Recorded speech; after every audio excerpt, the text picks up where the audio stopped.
ሁል ጊዜ እኛ እንደዚህ ነው የምንለብሰው እንደዚህ ነው የምንሄደው ምናምን ለማስቀናት እኮ ነው። አይ አብርሃም ለማስቀናት እኮ ነው ቼክ ማረጉ። ምክንያቱም አሁን ሩታ የአንተ ማስመሰለነት አታውቅም ብለ ምንም አትልፋ። ምክንያቱም ታውቃለች ምን አይነት ስታስመስል የቆየ ምናምን አስመስለው ቪዲዮ ሲሰሩ ምናምን ታውቃለች፣ የውስጥን ሁሉ ታውቃለች። ስለዚህ አሁን ሩታ ለማስቀናት ነው እንደዚህ የምታደርገው። ትላንትና በተለቀቀ በሩታ ቤት ቪዲዮ ማለት ነው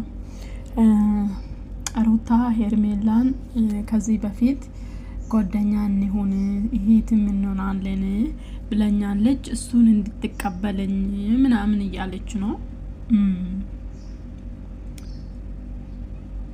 እንደዛ ደግሞ መልሳቸው አብርሃምና ሄርሜላ ከአንቺ ጋር ጓደኝነት አያስፈልግም፣ ከኤፍሬም ጋር ግን ቤተሰብ ነን ብለዋል ማለት ነው። ሰላም እንደ ዩቲዩብ ተከታታዮች እንዴት ናችሁ? ደህና ናችሁ? ላይክ፣ ሼር፣ ሰብስክራይብ እያደረጋችሁ አበረታቶች። ሩታ ተዩ። ምክንያቱም ከሄርሜላ ጋር ምን ዝምድና ምን ጓደኝነት አስፈለገሽ? በቃ አታስፈልግሽም።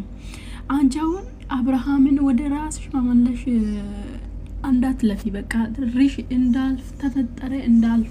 እንዳልተፈጠረ ህይወትሽ ውስጥ እንዳልነበረ ሰው ራሱ አርኪ። አንድ ወንድ ልጅ ካንቺ ወጥቶ ወደ ሌላ ሴት ሄዶ ገና መልሼ ራሴን አደርጌ ከራሴ ጋር አኖራለሁ ማለት ከባድ ነው። አንድ ወንድ ልጅ ከአንዴ ከወጣ ነው በቃ። አብርሃም ደግሞ ከነ ጅማሬሹ እያስለቀሰሽ ሰው እኔ ለምን እንደዚህ የምትሆንለት አላውቅም።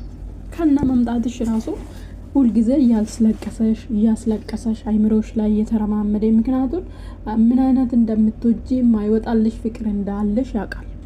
ወንድ ልጅ ደግሞ ኦቨር ስንወደው ማለት ነው ሲንቀንሶ ብንወድም ራሳችን ድብቅ ማድረግ ይሻላል። ስለዚህ እሱ አሁን ከሄርሜላ ጋር ነው። ሲቀጥል ደግሞ በዛ ሚጂ በቦልም በምንም ሚጂ አንቺ ነሽ ለሱ እየሰራሻለሽ። ሄርሜላ እስከዛሬ ሄርሜላ ለአብርሃም አስቀድማ ምሰራ አይቻላክም። እሱ ነው ለሷ ምሰራ እንጂ አላየውም። አንቺ ግን ተለያይታችሁ ነገ እሱ ከሌላ ሴት ጋር ተንቀባብረው ምኖርን ህይወትን ለሱ እያመቻቸሽ ነው። አንቺ ራስሽን ረስተሻል። ትላንትና ቪዲዮ ሰጥቶሻል። ተመስገን። በስንት ጊዜ በስንት መከራ ቪዲዮ ሰጥቶሻል። ትላንትና እንዴት እንደሰጣሽ እንዴት ለሄርሜላ አልሰጣ እንዴት ለአንቺ ሰጣ? ገረመኝ እኔ ራሱ ማለት ነው። ስለዚህ ራስሽን እዩ። ለምንድነው እሷን ጓደኝነት እሱን መቶ ልጁም ካላየ ምን አስጨንቅሻል? አንቺ በቃ ልጁ ከሆነ ካደገ ታስረጃለሽ፣ አለቀ። በዚህ ጊዜ ደግሞ ልጅ የሚያስጨንቅ አባት ያስፈልገኛል ብሎ የሚያስጨንቅሽ ምንም ጉዳይ የለም። ስለዚህ ሰው እየመከረሽ ነው። አሁንም ራስሽን ቆም ብለሽ አዳምጪ። አሁን እንትን ውስጥ እየከተቱሽ ነው። በቃ ምንም እዳ የለብሽም። በቃ መልፋት የለብሽም። ከሄርሜላ ጋር ደግሞ ጓደኝነት ማያስፈልግሽም። ትላንትና አንቺ እንድትጎጂ ምክንያት የሆነች ሴትዮ ዛሬ ለሷ ጓደኛ መሆን ምንም ይጠቅምሽ ነገር የለም። አሁን አብርሃም ራሱ አልቀበልም ብሏል። ስለዚህ ሄርሜላ ደግሞ ልክ እንደ አንቺ አሁን የአብርሃም ምርኮኛ ነች። አንቺም በረዥም ጊዜ ጓደኛ የለሽ ምን የለሽ ከአብርሃም ስር ምንም ጓደኛ አስፈልጋትም ብሏል። አብርሃም ብልጥ ነው። ከናንተ ጓደኞችን አሻሻል፣ ብቻችሁን አስቀራል። ከዛ በኋላ ስራውን ይሰራል።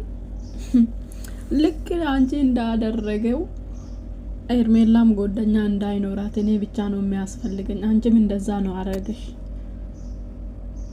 ስለዚህ አሁን አንቺ ምንም አንድ ነገር እኔ እርምጃ መሄድ አለብሽ ብዬ አላምንም።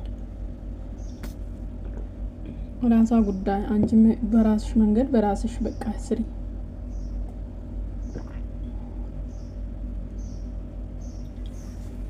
እና ተይው የሆነ ነገር እያሰብሽ ነው ያስታውቃል። ንግግር ትደግማለሽ። የሆነ ነገር ስታስቢ ንግግሩን ትደግማለሽ። የተናገረውን ነገር ትደጋገማለሽ። ስለዚህ ይሄን ነገር አታርጊ ተይው። በቃ ሰው ነው እየገፋፋሻለሽ አንቺ ተይው በቃ ምንም አይጠቅምሽም። ከአሁን በኋላ ከህይወቱ ወጣች፣ ከህይወቱ ኖረች። አብርሃም ሲመለስም ካንቺ ምንም ከትላንትና ምንም የተሻለ ነገር ይዞ አይመጣም። ስለዚህ ትላንትናውን የሱ ጉዳት አይተሻል፣ አብሮ ኖረሽ አይተሻል። ስለዚህ ተይው በቃ ስለማይጠቅምሽ ማለት ነው።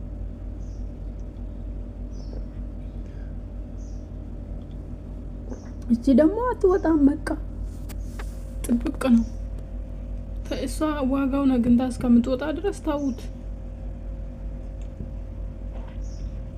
እድል ከሆነ ደግሞ ትኑር አብሮ፣ እድል ከሆነ ማለት ነው።